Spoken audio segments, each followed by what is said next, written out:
Assalamualaikum warahmatullahi wabarakatuh. Let me introduce myself. My name is Nanda Fitri Nur'Aini. I'm from Mathematic Education University of Tidar. Now, I'm going to lay out the calculus material. Calculus is one of the subjects in mathematics. There are three big calculus topics: number 1 limits, number 2 derivative, and number 3 integral. And we will learn it one by one. First of all is limit, the formula definition of a function limit. The limit of f(x) as x approaches xo is L. The formula is limit of f(x) as x approaches from xo equal L.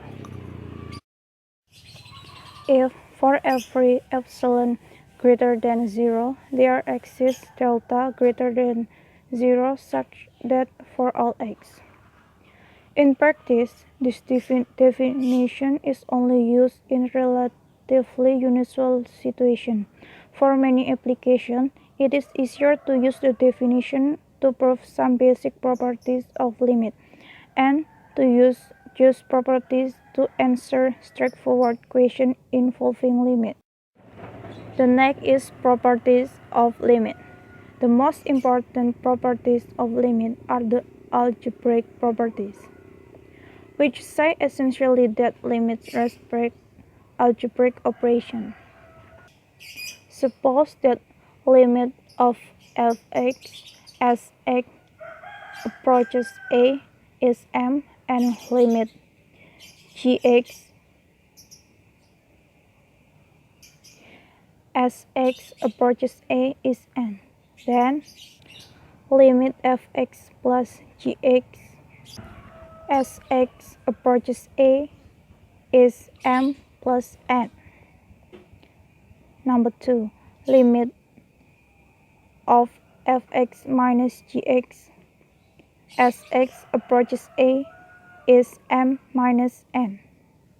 Number 3, limit of f(x) times g(x) as x approaches a equal m times n. Number 4, limit of f(x) divided g(x) as x approaches a equal m divided n if n not equal to 0. Number 5, limit f(x) to the k as x approaches a equal m to the k if m k greater than 0. The next is one-sided limit. A one-sided limit only considers value of a function that approaches a value from either above or below.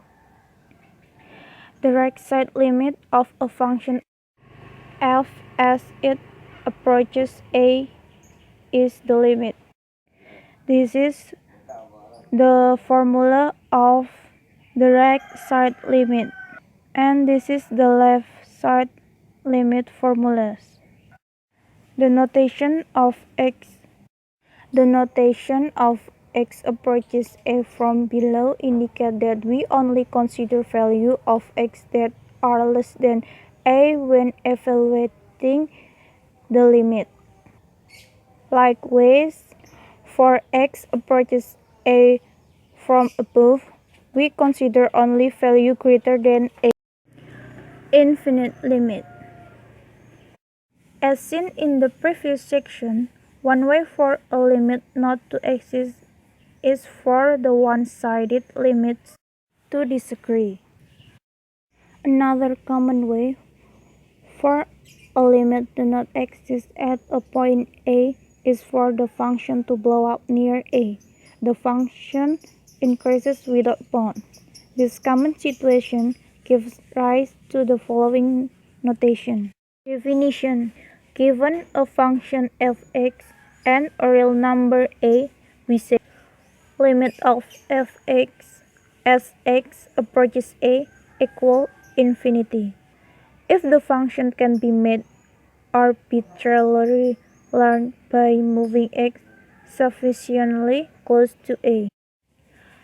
There are similar definitions for one-sided limit as well as limits approaching minus infinity. The next is limits at infinity. Another extension of the limit concept comes from considering the function's behavior as x approaches infinity. That is, as x increases without bound. Definition: the equation limit of f(x) as x approaches infinity equal L means that the value of f can be made arbitrarily close to L by taking x sufficiently large. There are similar definitions for limit of f(x) as x approaches minus infinity equal L. The next is limits by factoring. Limit by factoring refers to a technique for evaluating limit that requires finding and eliminating common factor. The example of limit by factoring: evaluate limit of x squared minus 3 times x plus 2 over x squared minus 4 as x approaches 2.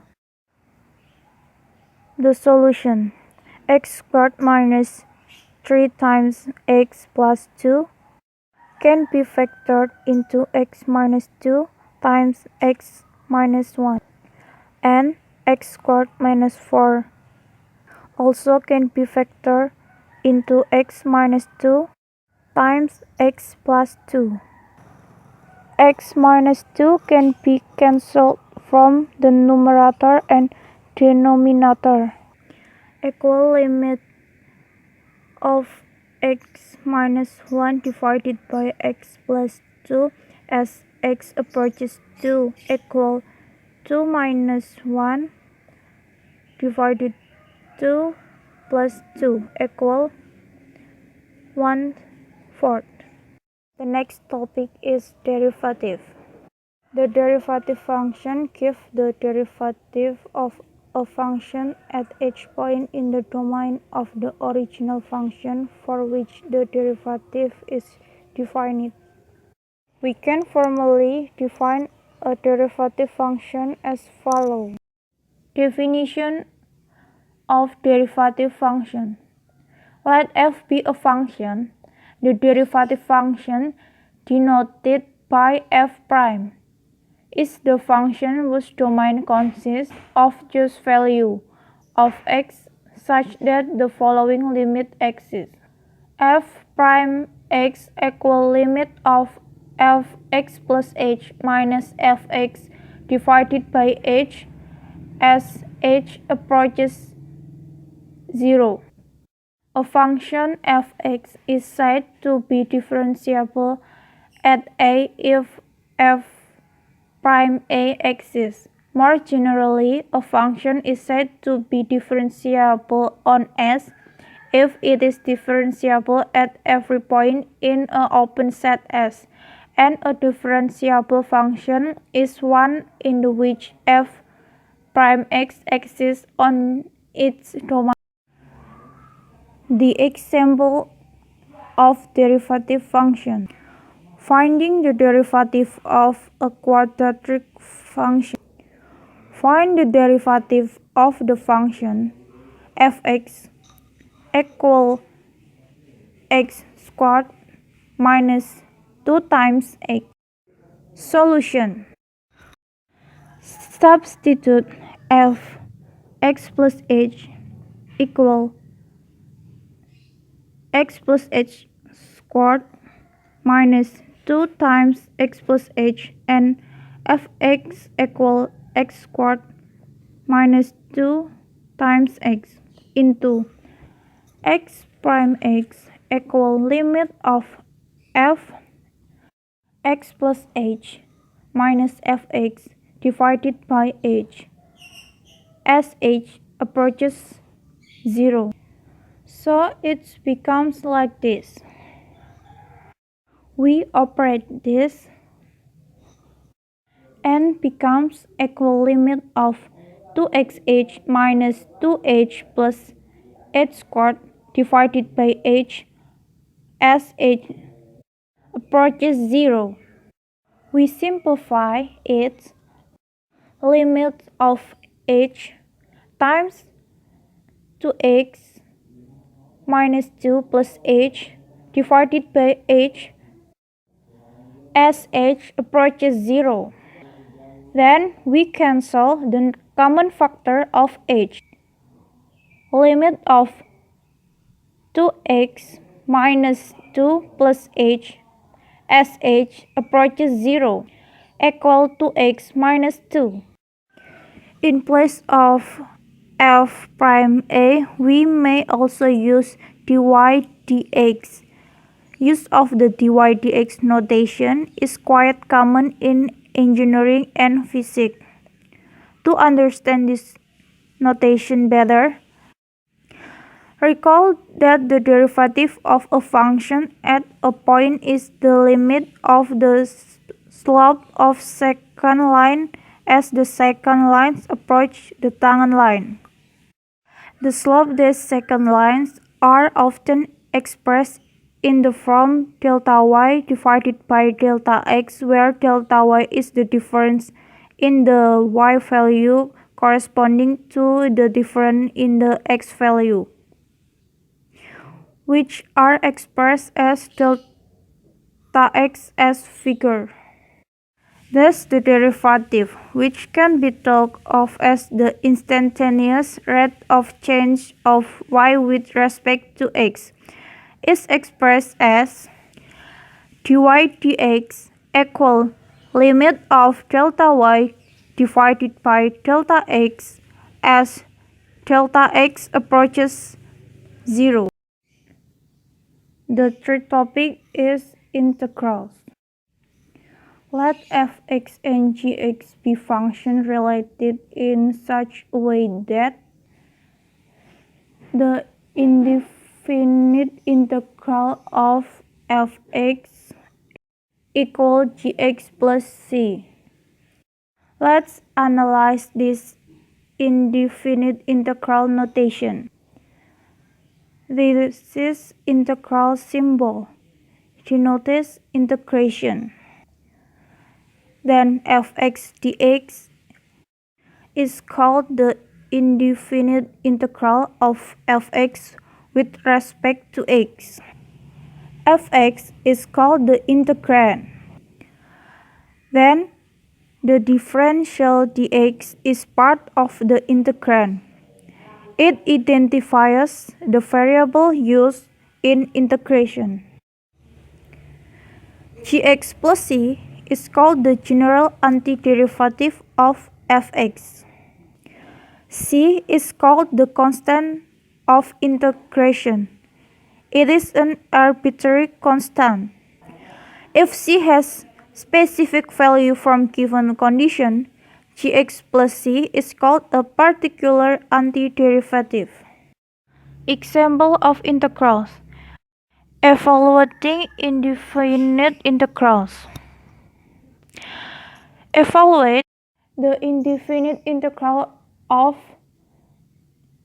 3x squared plus 4x plus 5. Solution. We seek a function gx whose derivative is 3x squared plus 4x plus 5. With taking derivative, we can consider function term by term, so we can likely do that here. What function have a derivative of 3x squared? Some talk will lead us to a cubic, specifically x cubic plus first constant. Then, what function have a derivative of 4x? Here the x term is raised to the first power, so we likely seek a quadratic. Sum should lead us to 2x squared plus second of c, where c is a constant. Finally, what function have a derivative of 5?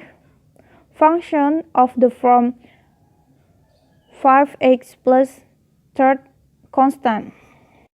From this function, we do not need three separative constants of integration. Combine them as one constant, giving the final answer of x cubic plus 2x squared plus 5x plus c.